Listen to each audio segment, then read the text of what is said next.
நாளைக்கான வீடியோக்குரிய promo release பண்ணியிருக்காங்க. வீடியோக்குள்ளே போகிறதுக்கு முன்னாடி நம்ம சேனலை லைக் அண்ட் சப்ஸ்கிரைப் பண்ணிவிட்டு சப்போர்ட் பண்ணுங்கள். நம்ம வந்துட்டு கஷ்டப்பட்டு வீடியோ போட்டுட்ருக்கோம். உங்களால் முடிஞ்சிச்சு ஒரு சின்ன ஆதரவை வந்துட்டு எனக்கு கொடுத்தீங்கன்னா எனக்கு கொஞ்சம் சந்தோஷமாக இருக்கும். ஸோ வீடியோவை ஸ்கிப் பண்ணாமல் கடைசி வரைக்கும் பாருங்கள். ஃபஸ்ட்டு சீனில் வந்துட்டு டெண்டர் எடுக்க போயிருந்தாங்க இல்லையா, அந்த சீன் தான் காமிச்சிட்ருக்காங்க. சிதம்பரம் வந்துட்டு கார்த்தியை பார்த்து முறைச்சிக்கிட்டே, டேய் நீ இங்கேயும் வந்துட்டியா, விடவே மாட்டியாடா அப்படின்ற மாதிரி மொக்க வாங்கிட்டு உட்காந்துட்டு இருக்காரு கார்த்தியை பார்த்ததுமே. அடுத்து வந்துட்டு அந்த அனில் இருக்கார் இல்லையா, அவர் கார்த்தியை வெல்கம் பண்ணி உட்கார வைக்கிறாங்க.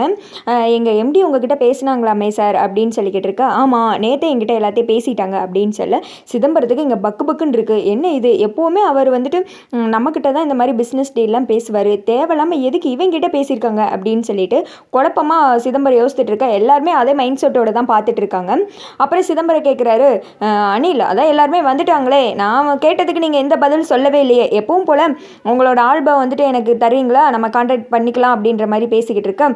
சார் அதை பற்றி தான் பேசணும்னு சொல்லிட்டு உங்கள் எல்லாரையுமே வர வச்சுருக்கேன். நீங்கள் எதுக்காக வந்திருக்கேன்னு எனக்கு நல்லாவே தெரியுது.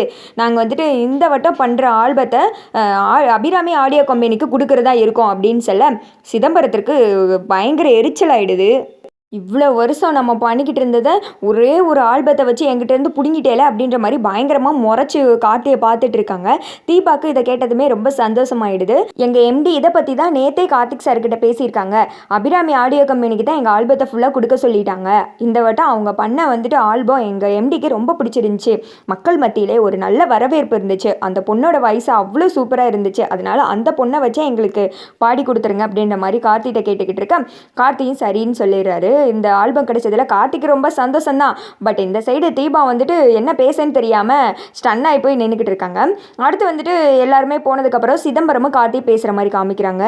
என்ன கார்த்தி, இந்த ஆல்பத்தை வாங்கிட்டேன்னு சொல்லிட்டு சந்தோஷத்தில் இருக்கியா? ரொம்ப சந்தோஷப்பட்டுக்காதப்பா. உங்ககிட்டேருந்து இந்த ஆல்பத்தை எப்படி பிடுங்குறதுன்னு எனக்கு நல்லாவே தெரியும். பிடுங்குறது என்ன, நீ ஏன் இந்த ஆல்பத்தை என் கையில் கொடுக்க போறியா இல்லையான்னு பாரு. மேஜிக்கல் டியூன்ஸ்க்கே எப்பவும் போல் நான் தான் ஆல்பம் ரிலீஸ் பண்ணி கொடுக்க போகிறேன். அதுவும் யாரை வச்சு பாட போகிறேன்னு கேட்டேன்னு வச்சுக்கோ, நீயே ஷாக் ஆயிடுவ. நீ யாரை வச்சு இந்த ஆல்பத்தில் ஜெயிச்சியோ அதே பல்லவியை பாட வச்சு நான் வின் பண்ணி காட்டுறேன் அப்படின்னு சொல்கிறாங்க. அதை கேட்டதும் தீபா இந்த சைடு முறைக்கிறாங்க சிதம்பரத்தை பார்த்துட்டு. நான் தான் பல்லவி, நீ என்ன வச்சே பாட வைப்பேன்னு சொல்லிட்டு ஏன் கார்த்திக் சாரை மிரட்டுறியா அப்படின்ற மாதிரி தான் தீபாவோட பார்வை இருக்குது. அதை கேட்டது கார்த்தி சொல்கிறாங்க, சார் ரொம்ப ஓவராக பேசாதீங்க, ஃபஸ்ட்டு நீங்கள் அந்த பல்லவியை அப்ரோச் பண்ண முடியுமான்னு பாருங்கள், அதுக்கடுத்து உங்களுக்காக அவங்க பாடி தர்றதெல்லாம் இருக்கட்டும், நானும் என்னோட அந்த ஆல்பத்தை உங்களுக்கு தர்றது செகண்டரி தான், முதல்ல நீங்கள் அந்த பல்லவி கிட்ட காண்டாக்ட் பண்ண முடியுமான்னு பாருங்க அப்படின்னு சொல்ல, பண்ணி காட்டுறேன் தம்பி, என்கிட்ட மோதிட்டேல, உன்னால் மீண்டு வரவே முடியாது, சும்மா இருந்தேன் என்ன சீண்டி பார்த்துட்ட தம்பி அப்படின்னு சொல்லிட்டு கார்த்திகிட்ட சொல்கிறாங்க.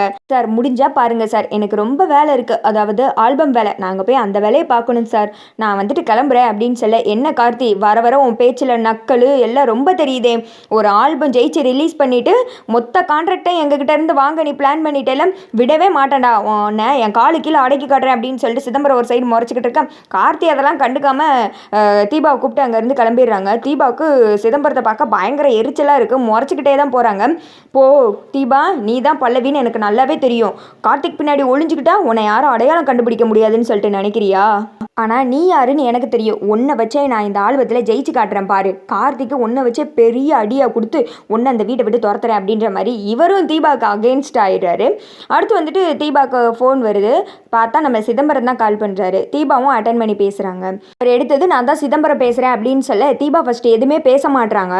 இவர் எதுக்கு தேவையில்லாமல் நமக்கு கால் பண்ணியிருக்காங்க, எதனாலும் கார்த்திக் சார்கிட்ட பேசிக்க வேண்டியதானே அப்படின்ற மாதிரி முறைச்சிட்டே அமைதியாகவே இருக்காங்க. என்ன தீபா பேசவே மாட்டீங்க, ஏன் எங்ககிட்ட எல்லாம் பேச மாட்டீங்களா அப்படின்னு சொல்ல, அதுக்கும் தீபா எதுவுமே பேசாமல் முறைச்சிட்டே நின்றுட்டு இருக்காங்க. ஓஹோ, அப்போ நீங்கள் பேச மாட்டீங்க அப்படி தானே, பேசுங்க பல்லவி மேடம் அப்படின்னு சொல்ல தீபா அந்த செகண்டே ஸ்டன் ஆகி போய் நின்றுடுறாங்க.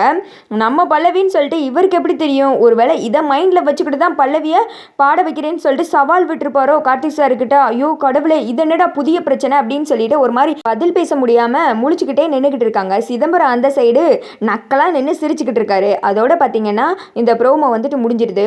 நாளைக்கு வந்துட்டு எப்படி சீன்ஸ் எல்லாம் போகும்னா, கண்டிப்பாக வந்துட்டு சிதம்பரம் வந்துட்டு கம்பல் பண்ணுவார், நீ எனக்காக பாடி கொடுக்கலனா நீ தான் பல்லவி அப்படின்னு சொல்லிட்டு உன் வீட்டில் வந்து எல்லாருக்கிட்டையும் சொல்லிடுவேன் அப்படின்னு சொல்லிட்டு மிரட்ட, தீபாவும் அதுக்கு பூம்பூ மாடு மாதிரி தலையாட்டிட்டு பாடி கொடுக்கன்னு சொல்லிட்டு சம்மதிப்பான்.